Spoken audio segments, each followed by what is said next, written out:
Yang mana tuan-tuan dan puan sekalian, satu pertama kelompok Al-Qadariyah, saya sebut sikit semalam. Al-Qadariyah, golongan yang bercakap tentang Qadariyah ini, tuan-tuan dan puan sekalian, di zaman Nabi sallallahu alaihi wasallam, Nabi sendiri.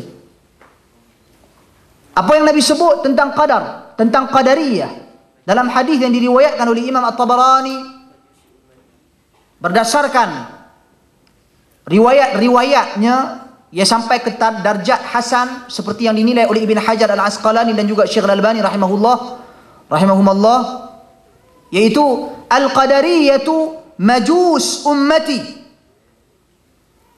in maradu fala ta'uduhum wa in matu fala tahduruhum.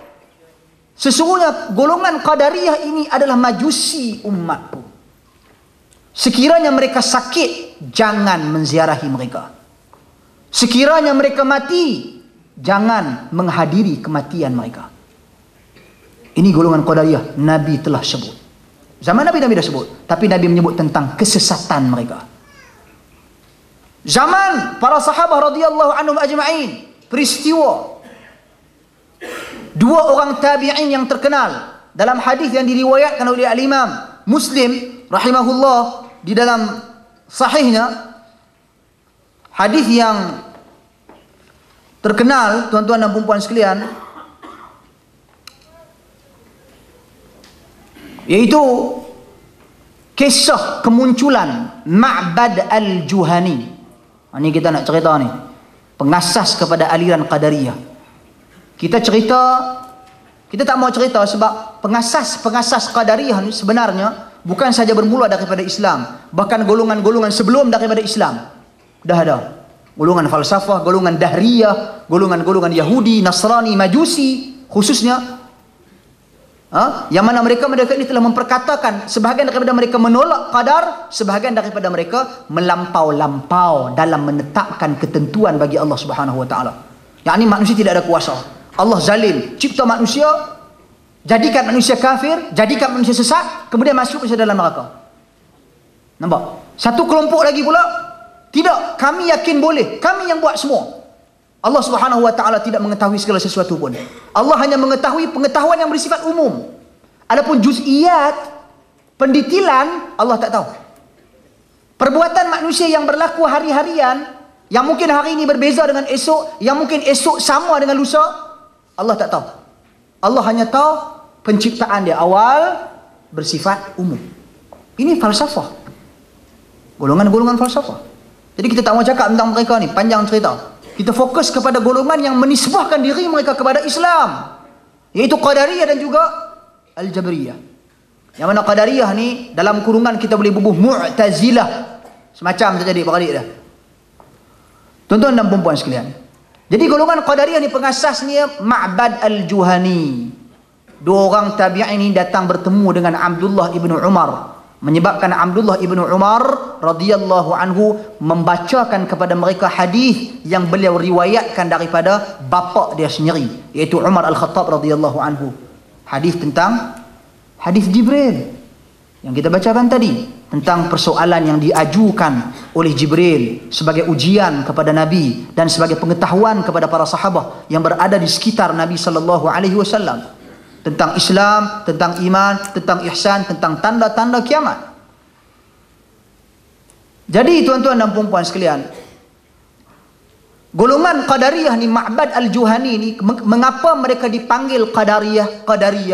Kerana mereka golongan yang menolak ketentuan Allah Subhanahu wa taala. Banyak lagi dia punya rincian dia tentang perbahasan tentang Allah Subhanahu wa taala berkenaan dengan nak mengatakan sesuatu ini baik, sesuatu ini buruk, kemudian nak menyatakan apakah Allah Subhanahu wa taala ini menciptakan perbuatan makhluk yang baik-baik saja ke ataupun yang buruk-buruk saja ke. Jadi golongan qadar ini, tuan-tuan dan puan-puan sekalian, kononnya mereka nak menyucikan Allah Subhanahu wa taala. Menyucikan dalam erti kata, kalau takkanlah Allah Subhanahu wa taala cipta makhluk yang akhlak dia tak elok, sedangkan Allah Subhanahu wa taala innallaha jamil wa yuhibbul jamal. Allah Subhanahu wa ta'ala itu indah dan suka kepada keindahan. Takkan Allah nak cipta makhluk yang berakhlak buruk, yang huduh, yang cacat? Mana mungkin? Nampak? Ini ideologi pemikiran Qadariyah. Kita telah membahaskan tadi tentang al-masyiah. Allah berhak menghendaki segala sesuatu. Kerana itu, ulama-ulama ahlu sunnati wal jamaah membahagikan kehendak Allah kepada dua. Ini poin penting. Dia panggil iradah kauniyah dengan iradah syar'iyah. Iaitu kehendak yang kauni. Yang mana kehendak kauniyah, boleh buka tak slide tentang iradah tadi? Sikit ini, pasal ini penting. Okey, kauni. Kehendak kauni, yang mana mungkin kita boleh terjemahkan dengan ringkas, iaitu kehendak Allah Subhanahu wa ta'ala yang meliputi seluruh makhluknya. Merangkumi perkara yang Allah suka dan Allah Subhanahu wa ta'ala tidak suka. Contoh, penciptaan manusia, penciptaan iblis. Allah suka ke iblis? Allah tak suka, tapi Allah Subhanahu wa ta'ala ciptakan iblis. Allah Subhanahu wa ta'ala ciptakan kecelakaan-kecelakaan yang berlaku di atas muka bumi pada hari ini sebagai ujian bagi manusia. Tsunami, kematian, yang mati orang Islam. Sedangkan kita bahaskan pembunuhan orang Islam, membunuh seorang orang Muslim, apa hukum dia? Lam yarih raihatal jannah, tak bau syurga. Membunuh, itu kafir zimmi. Apatah lagi membunuh orang Muslim. Sidang hadirin, tuan-tuan dan puan-puan sekalian. Jadi, apabila kita kata Allah Subhanahu wa ta'ala, kehendak Allah yang bersifat kauni ini, baik, buruk, semua Allah Subhanahu wa ta'ala menghendakinya. Yang mana kehendak ini pasti berlaku kerana ianya telah ditentukan oleh Allah Subhanahu wa ta'ala. Kewujudan seperti makhluk-makhluk seperti jin ataupun iblis yang mengganggu manusia, wujud, pasti wujud. Akhlak-akhlak yang buruk pasti wujud, tuan-tuan dan puan-puan sekalian. Golongan-golongan kafir pasti wujud. Jadi yang dipanggil iradah kauniyah.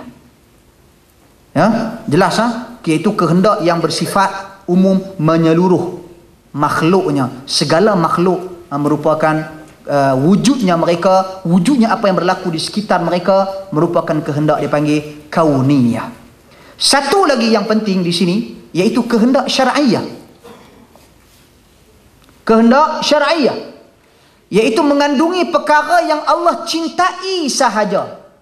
Contohnya, Allah Subhanahu wa ta'ala, tuan-tuan dan puan-puan sekalian, syar'i, kehendak syar'iyah ni ataupun iradah syar'iyah, Allah Subhanahu wa ta'ala perintah kita. Itu kehendak Allah. Allah perintah kita supaya mentaati kedua ibu bapa kita. Adakah semua orang pada hari ini mentaati kedua ibu bapa? Allah Subhanahu wa ta'ala telah menetapkan kewajipan salat ke atas kita. Apakah semua orang pada hari ini bersalat?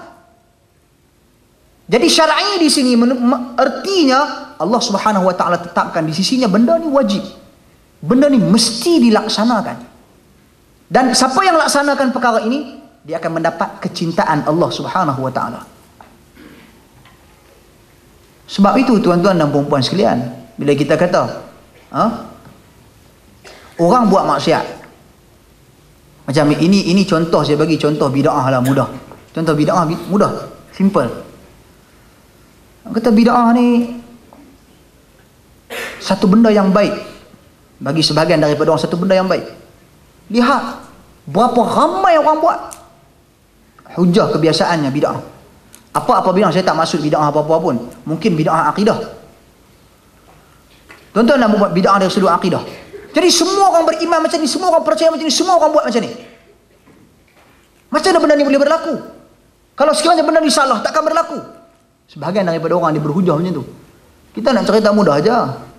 Sekarang ni tuan-tuan dan puan-puan sekalian, orang minum arak. Ada tak ada? Perlambak di dalam Bukit Bintang. Macam mana? Di Bangsar, dekat ni.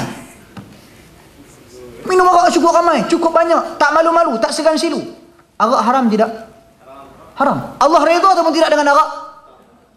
Mengapa Allah Subhanahu wa ta'ala biarkan ia berlaku? Mengapa orang minum arak pun mati? Tak ada siapa minum arak. Pegang-pegang nak buat maksiat, nak berzina, mati. Jadi orang tahu, ataupun kena panah, kilat.